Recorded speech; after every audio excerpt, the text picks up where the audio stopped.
बिस्मिल्लाहिर्रहमानिर्रहीम। व्यूवर्स, आप देख रहे हैं हमारा यूट्यूब चैनल। उम्मीद है आप खैरियत से होंगे। न्यूज़ टू यू के जो हमारे नाजरीन हैं, हमारे व्यूवर्स हैं, उनके लिए आज जो बातें आपके सामने रखेंगे वो एक बहुत बड़ा इंकशाफ है, और वो है एक और इंटरव्यू का जो कि रिकॉर्ड हो चुका है। अगले हफ्ते आ जाए या दिसंबर के पहले हफ्ते में आ जाए, वो वक्त के मुताबिक फैसला जिन्होंने करना है वो कर लेंगे। और वो एक ऐसा इंटरव्यू है जो पाकिस्तानी सियासत के अंदर हलचल मचा देगा, तूफान बर्पा कर देगा, क्योंकि शख्सियत बहुत बड़ी है। और ऐसी शख्सियत है जिसके पास हुकूमत में रहने वाले, सियासत में रहने वाले तमाम जुगादरियों के राज भी हैं, फिर राजो न्याज भी हैं, और फिर जिस तरह वो साहिब इनकी मदद करते रहे और अपना किरदार अदा करते रहे, वो सब भी मौजूद है। आप टेवा लगा लें, आप इसका गैस लगा लें, वो आपको पहुंचा देगा। माशाल्लाह बाशऊर लोग हैं, क्योंकि मैं उतनी ही बात करूंगा कि जितनी बात मैं कर सकता हूं, सीधी सी बात है। तो क्योंकि हम बाल बच्चों वाले आदमी हैं तो रिस्क नहीं लेना चाहिए, लेकिन इन्फॉर्मेशन यही है कि एक अहम शख्सियत का, एक अहम बड़ी शख्सियत का इंटरव्यू जो है रिकॉर्ड हुआ है, और उनकी मर्ज़ी से हुआ है। ये नहीं है कि वो उनसे ज़बरदस्ती लिया गया है, जिस तरह ये अपोजिशन या तहरीक इंसाफ वाले हर इंटरव्यू को कह देते हैं कि जनाब ये इस पर दबाव डाला गया, ये इस्टेब्लिशमेंट के पास था, ये दूध का धुला हो गया, फलां हो गया, ये हो गया। नहीं, इन साहब ने बड़ी सोचो विचार के बाद, बड़ी तगो दो के बाद, अपनी फैमिली से मशावरत के बाद ये अपना एक बयान जो है वो रिकॉर्ड कराया है। उसको इंटरव्यू का रंग दे लें, बयान कह लें, जो मर्जी है, लेकिन वो मंजर आम पर जो है वो आने वाला है। और जिस तरह मैंने कहा कि ये पाकिस्तान की सियासत का सबसे बड़ा जो है वो तहलका होगा। वैसे भी पाकिस्तान की जो सियासत का जो ऊंट है, ये कभी किस करवट बैठ जाता है, कभी किस करवट बैठ जाता है, और उसकी वजह से फिर हम देखते हैं कि जो फैसला साजी है, जो मामलात को संभालने की कोशिशें हैं, वो भी फिर आपको नज़र आ जाता है कि किस तरफ जा रही हैं। अभी तो एक चीज़ बहुत क्लियर हो गई कि आम इंतखाबात 8 फरवरी 2024 को अगर होते हैं, क्योंकि इसके ऊपर भी खदशात और तहफ़्फ़ुज़ात जो हैं वो मौजूद हैं। गोया कि जो इलेक्शन कमीशन है, उन्होंने वाज़े तौर पर यह कह दिया कि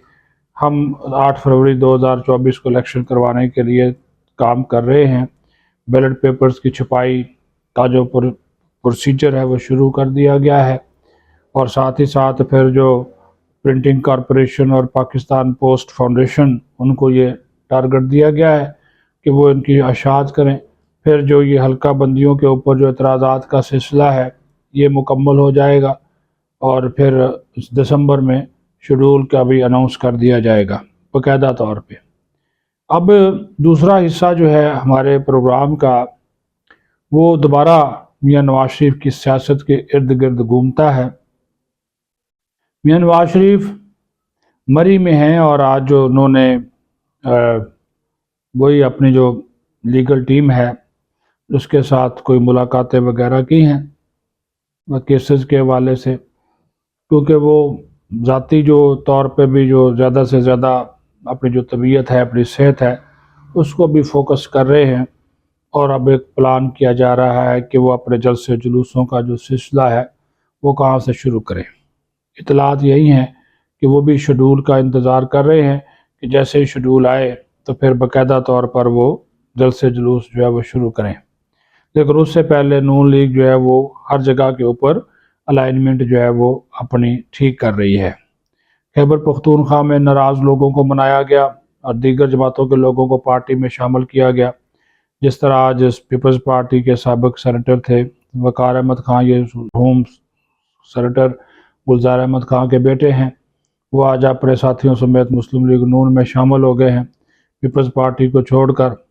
اسی طرح سندھ میں بھی کچھ لوگ، اور سندھ میں تو لوگ ایم کیو ایم چھوڑ کے پیپلز پارٹی میں جا رہے ہیں، کچھ لوگ جو ہیں وہ کہا جا رہا ہے کہ وہ جوائن کریں گے مسلم لیگ نون کو، اور سندھ میں مسلم لیگ نون جو ہے وہ اتحاد بنانے جا رہی ہے جے یو ایف اے، ایم کیو ایم اور جی ڈی اے سے یا فنکشنل لیگ سے۔ اس کے اوپر بھی میاں نواز شریف کو روزانہ کی بنیاد کے اوپر جو رپورٹس ہیں وہ دی جا رہی ہیں، تو وہ بھی اپنی جو ایک سلسلہ ہے اپنی انتخابی مہم کا، اس کو وہ آگے جو ہے وہ بڑھا رہے ہیں۔ یہ بھی ایک بڑا جو بات ہے وہ کر لی گئی اس حوالے سے بھی۔ ابھی جو آخری حصہ ہے اس میں ہم اگر بات کریں عطا خاور مانیکا کی جو انٹرویو آیا ہے اس کے اوپر ان کی بیشنگ بہت ہو رہی ہے، ان کی ٹرولنگ ہو رہی ہے، اور ہمارے جو یوتھیے بھائی ہیں وہ جناب گالم گلوچ کا جو بازار ہے جس طرح وہ گرم کرتے ہیں وہ انہوں نے گرم کیا ہوا ہے، دشنام ترازی، اور پھر اس کے اوپر وہ باتیں کر رہے ہیں۔ لیکن جو خاور مانیکا کو کہہ رہے ہیں کہ ان کو کوئی کلین چٹ جس انٹرویو کے بعد دی گئی ہے وہ ان کو نہیں دی گئی، ان کے خلاف جو اینٹی کرپشن میں کیس ہے اس کی جو تحقیقات کا جو سلسلہ ہے وہ جاری رہے گا، اور ان کے خلاف یہ تحقیقات منطقی انجام تک پہنچائی جائیں گی، کیونکہ کل بھی میں نے کہا تھا کہ جو ادارے تحقیقات کر رہے ہیں، جو تفتیش کر رہے ہیں، ان کا یہ کہنا ہے کہ خاور مانیکا کی یہ بات بالکل غلط ہے کہ عمران خان کی حکومت میں آنے کے بعد انہوں نے کوئی جو مالی فائدہ ہے، سیاسی فائدہ ہے وہ نہیں اٹھایا، اور ان کے بیٹوں کو جو ہے وہ احسن جمیل گجر یا فرا گوگی وہ لوگ آفٹر کر رہے تھے۔ ایسا نہیں ہے، بہت سے معاملات کے اوپر ان کی جو آڈیوز ہیں، ان کی جو ویڈیوز ہیں، دفاتر میں جا کر لوگوں کو دمکانا، ان سے کام نکلوانا، پیسے جمع کرنا، کروڑ سے ارب پتی بننا، وہ اس میں سارے کا سارا شامل ہے، وہ بری زبان نہیں ہے۔ تو ان کو وہ جو کہتے ہیں جی میں اس میں سرخرو ہوں گا، وہ سرخرو تبھی ہوں گے جب وہ انویسٹیگیشن میں اپنے آپ کو کلیئر کرائیں گے۔ جب تک وہ اس میں انویسٹیگیشن میں کلیئر نہیں کراتے، کیس تو چل رہا ہے، تو ایک انٹرویو دے کر جس کے نے عمران خان کو بھی پریشان کیا ہے، پنکی پیرنی کو بھی کیا ہے، لیکن ان کی جان چھوڑتی ہوئی ہمیں نظر نہیں آتی، کیونکہ ان کے اوپر متعدد کیسز ہیں، اور سارے کے سارے جو کیسز ہیں وہ کرپشن کے کیسز ہیں۔ تو اس سے آپ اندازہ لگا سکتے ہیں کہ جو خاور مانیکا انٹرویوز دے کر خود کی جان چھڑانے کی کوشش کر رہا تھا، وہ جان ان کی نہیں جو ہے وہ چھوٹنے والی، اور ان کو جو ہے وہ اس تمام تر صورتحال کا سامنا کرنا پڑے گا۔ اپنا خیال رکھیں، بہت شکریہ۔ پاکستان زندہ باد۔